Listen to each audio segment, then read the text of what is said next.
আসসালামু আলাইকুম প্রিয় বন্ধুরা। ঘটনাটি রাসেল নামে একজন বড় ভাই আমাদের কাছে পাঠিয়েছে। ঘটনাটি এরকম যে একটি গ্রামে একটি যুবক তার দাদির সাথে থাকত। প্রতিদিনের মতন ছেলেটি সেই দিনও তার বন্ধুদের সাথে রাতের বেলা মাছ ধরতে গিয়েছিল। সে হাতে কোচ নিয়ে একা একা মাছ ধরার উদ্দেশ্যে রওনা দিয়েছিল, কেননা তার বন্ধুরা তার আগেই চলে গিয়েছে। সে ঘাটের দিকে রওনা হলো। টিপ টিপ বৃষ্টি পড়ছে।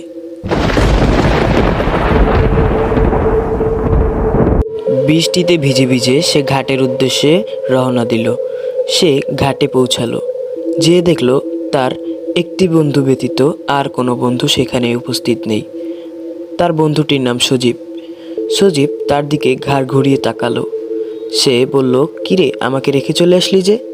সজীব অন্যমনস্ক হয়ে বলল, আরে যে বৃষ্টি, ভাবলাম তুই তো আসবি, ফাও কেন ডাকতে যাব। ছেলেটা বলল, তুই আগে এসে কয়টা মাছ ধরলি? হ্যাঁ? ও বলল, আমি মাত্রই এসেছি, ফাও মিথ্যা কথা বলবো না তোর সাথে, একটা মাছও ধরতে পারিনি।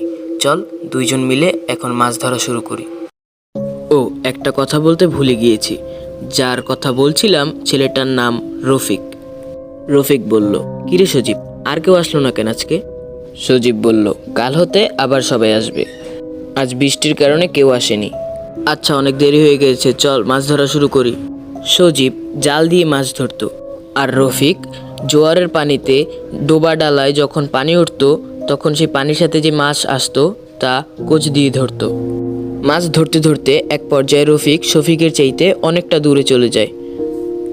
সে হঠাৎ করে নদীর দিকে তাকিয়ে খেয়াল করে যে শফিক একেবারে নদীর মধ্যে। নদীর মাঝে অত পানির ভিতরে সে দাঁড়িয়ে আছে আর জাল খাওয়াচ্ছে, যা মাছ পাচ্ছে তা কাঁচাই খাচ্ছে। সে গলা ফাটিয়ে চিৎকার দিল, শফিক! শফিক তার দিকে ঘাড় ঘুরিয়ে তাকালো। চোখ দুটো রক্তের মতন লাল। সে নির্ঘাত টের পাচ্ছিল যে এ শফিক নয়, এ এক ভয়ঙ্কর রাক্ষস।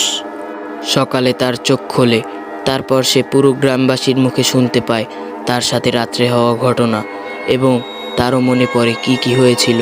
সে সবার সাথে কথা বলে বুঝতে পারে যে কাল রাতে তার সাথে শফিক নয়, বরং একজন ভয়ঙ্কর রাক্ষস ছিল। এখানেই রাসেল ভাই তার গল্পটি শেষ করেন।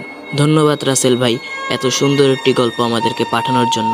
আপনারা যারা যারা আমাদের এই রকম সুন্দর সুন্দর গল্প পাঠাতে চান, অবশ্যই ইনবক্সে নক দিবেন, আমরা আপনাদের গল্পই পড়ে শোনাবো ইনশাল্লাহ।